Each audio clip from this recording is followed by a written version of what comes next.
Arvind Chaturvedi UP की राजधानी लखनऊ से हमारे साथ में जुड़े हुए हैं। मेरे दो सहयोगी इस वक्त मेरे साथ में जुड़ चुके हैं। राकेश, सबसे पहले आपके पास आते हुए, प्रधानमंत्री नरेंद्र मोदी ने जो बड़ी बातें कही हैं, 3 मई तक लॉकडाउन बढ़ाया जाएगा, 20 अप्रैल तक सख्ती की जाएगी। सख्ती का मतलब क्या है? और प्रधानमंत्री ने एक और बात कही है कि एक सरकारी खाका पूरी तरह से बताया जाएगा कि आगे का रोड मैप क्या होगा, जिसके बारे में कल देश जानेगा। इसके बारे में अंदर की खबर क्या है?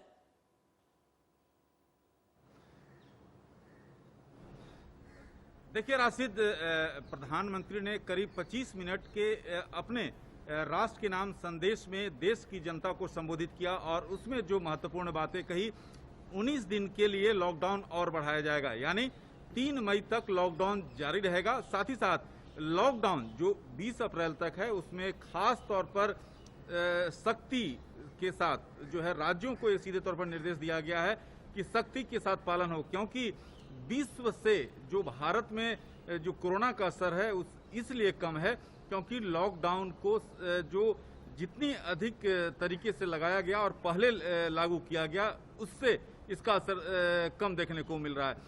लेकिन कल जब पूरी तौर पर गाइडलाइन जारी किया जाएगा, प्रधानमंत्री ने कहा कि एक गाइडलाइन कल जारी की जाएगी और गाइडलाइन जो है तय हो गई है। राशिद, कल जो है आज जो है देर शाम तक ये तो बात हो गई कि प्रधानमंत्री नरेंद्र मोदी ने 25 मिनट के संबोधन में क्या कहा है। और मैंने बताया था ना कि एक एक करके हमारे सहयोगी जुड़ते जाएंगे और एक एक करके वरिष्ठ पत्रकारों का पैनल भी हमारे साथ में जुड़ेगा। सतीश के सिंह देश के जाने माने पत्रकार हैं, परिचय के मोहताज नहीं हैं। सतीश के सिंह जी, 25 मिनट के राष्ट्र के नाम संबोधन में पहली बात तो आपसे यही समझना चाहूंगा, प्रधानमंत्री नरेंद्र मोदी के एक एक शब्द आपको क्या बताते हैं, संकेत क्या देते हैं? भारत कोरोना के खिलाफ लड़ाई में अभी कहां पर खड़ा है?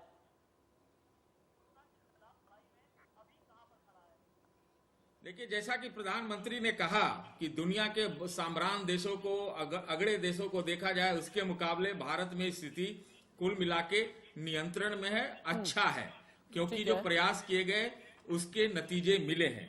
दूसरी बात, जान है जहान है का जो उन्होंने एक उद्बोधन दिया था से कुछ दिन पहले, उसमें लगा कि आज जहान जोड़ दिया है, लेकिन कठोरता के साथ 20 अप्रैल तक पूरा एक निगरानी किया जाएगा। कठोर ढंग से जो राज्य में काम, हॉटस्पॉट आदि आदि को लेकर जो हो रहे हैं, बहुत निगरानी की जाएगी और उसके बाद सीमित छूट दी जाएगी।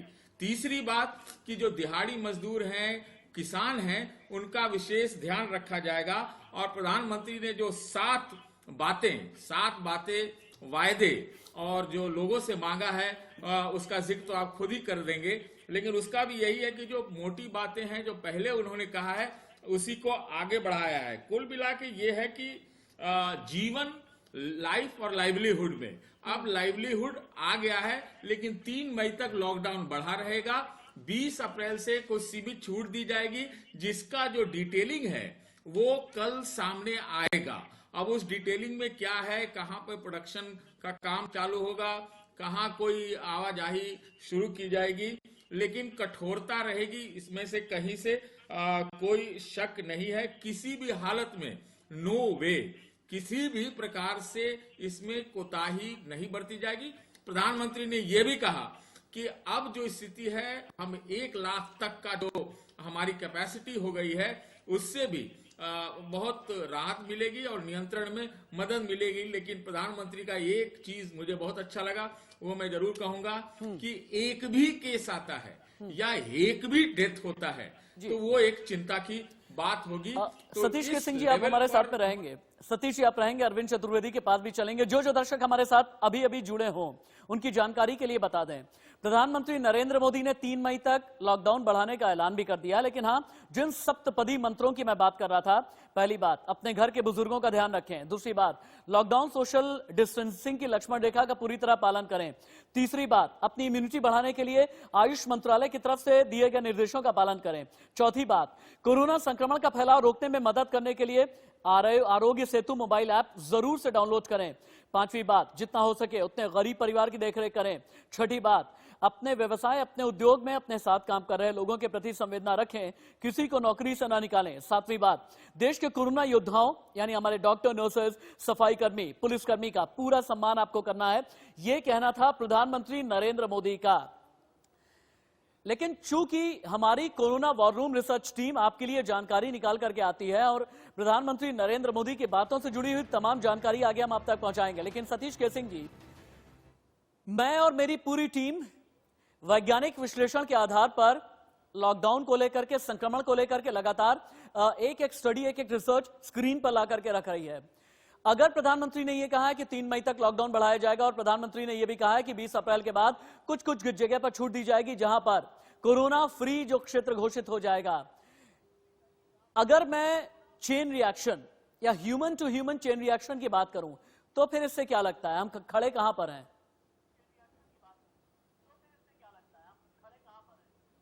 देखिए, अभी तक हमारे यहाँ जो अमूमन 20 से 25 हजार के बीच में टेस्ट डेली हो रहे हैं और उसमें आप देखिए तो 500 संक्रमित केस पाए जा रहे हैं, ये एवरेज है। तो करीब 2.5 लाख के लगभग हमारे यहाँ टेस्ट हो गए हैं। तो ह्यूमन टू ह्यूमन जहां तक ट्रांसमिशन का ये लॉकडाउन से बहुत ज्यादा फर्क पड़ा है। और आज प्रधानमंत्री ने फिर कहा है कि अभी आप लक्ष्मण रेखा के भीतर ही रहिए, तो लॉकडाउन का असर तो निश्चित रूप से हुआ है। और साथ में उन्होंने कहा है कि किसी भी सूरत में कोई ढील नहीं दी जा सकती, पूरी दुनिया के लोग सतर्क हैं और वो सतर्कता बराबर बनी रहनी चाहिए, क्योंकि एक साथ प्रधानमंत्री ने यह भी कहा कि जहां तक आर्थिक कीमत चुकानी तो पड़ी है, लेकिन जिंदगी के आगे जो आर्थिक चीजें हैं वो दूसरे नंबर पे आती हैं, पहले जिंदगी है। तो अब ये कहें ट्रांसमिशन की बात, तो अब तक इसमें भारत जो है बहुत हद तक सफल रहा है, लेकिन ये सफलता कोई गारंटी नहीं है। ठीक है, मैं काम कर लेता हूं सर, आपके पास दोबारा लौट करके आऊंगा। लेकिन क्या है ना कि हमने पूरी मार्किंग की है, हमने पूरी मैपिंग करके रखी हुई है। राकेश, आपके पास आते हुए, पूरे हिंदुस्तान में केरल और कर्नाटक जैसे राज्य हैं जो कि बेहतर अभी तक काम करते हुए नजर आ रहे हैं और मॉडल के तौर पर 2 जिले हैं, एक उत्तर प्रदेश का है और एक राजस्थान का है। राजस्थान का है भीलवाड़ा और यूपी का है पीलीभीत। इन 2 जिलों ने बहुत अच्छा प्रदर्शन किया है कोरोना के खिलाफ लड़ाई को लेकर के। इस मॉडल के आधार पर और बाकी कौन कौन से जिले चल रहे हैं, ताकि हम ये समझ सकें कि 20 अप्रैल तक कौन से वो जिले हैं जो कोरोना फ्री होने की दिशा में आगे बढ़ चुके हैं।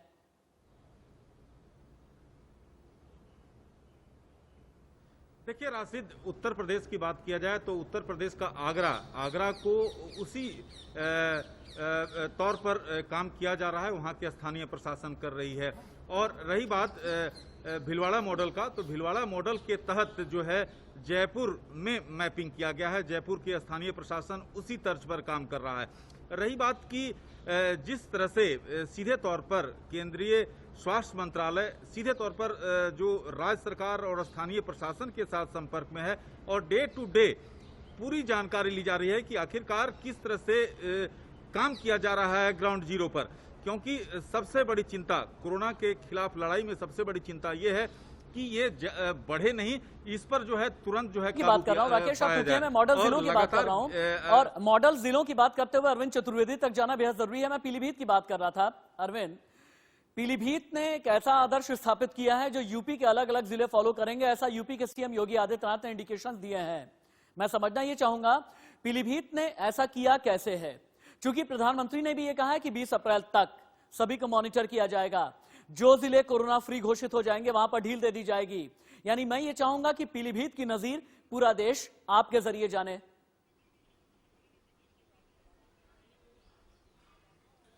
निश्चित रूप से राशिद, मैं आपको पीलीभीत की नजीर भी बताऊंगा और सहारनपुर में जो लापरवाही हुई है उसके बारे में बताऊंगा।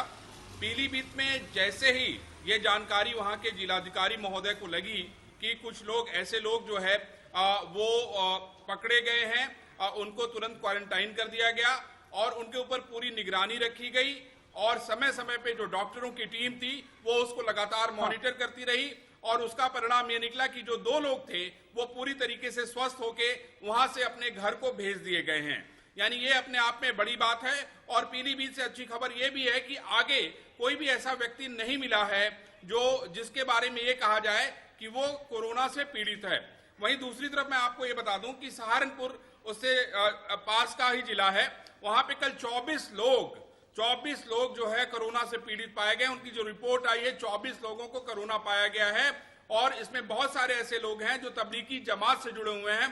कल देर रात की खबर है और मैं आपको ये बताना चाहता हूं कि अभी बहुत सारे ऐसे टेस्ट पेंडिंग हैं जिसके रिपोर्ट आज आने बाकी हैं। आज रिपोर्ट आएगा तो वो नंबर और बढ़ सकते हैं। लेकिन क्या है ना, तो सवाल लेकिन क्या है अरविंद, लेकिन क्या है अरविंद, आप रहे, राकेश कुमार सिंह भी मेरे साथ में है, सतीश के सिंह देश के जाने माने पत्रकार भी हमारे साथ में है। लेकिन आपके लिए जाना बेहद जरूरी है, जिस आरोग्य सेतु के बारे में लगातार प्रधानमंत्री कहते आ रहे हैं, ये आरोग्य सेतु दरअसल है क्या, इसे किस तरीके से आपको डाउनलोड करना है, अगर आपके पास में एंड्रॉइड फोन है तो आपको क्या करना है, अगर आपके पास में iOS फोन है तो आपको क्या करना है। कोरोना के खिलाफ लड़ाई में आरोग्य सेतु एक हथियार के तौर पर साबित हो रहा है। केंद्र सरकार ने हाल ही में आरोग्य सेतु नाम के ऐप को लॉन्च किया था और आगे हम आपको और भी बताएंगे। लेकिन यूपी के deputy CM Keshav Prasad Maurya live. प्रधानमंत्री जी ने 7 बातों का विशेष ध्यान रखने का निर्देश दिया है। आज भारत रत्न बाबा साहब जी की जयंती की सबको मंगल कामनाएं दिया है, बाबा साहब को नमन किया है।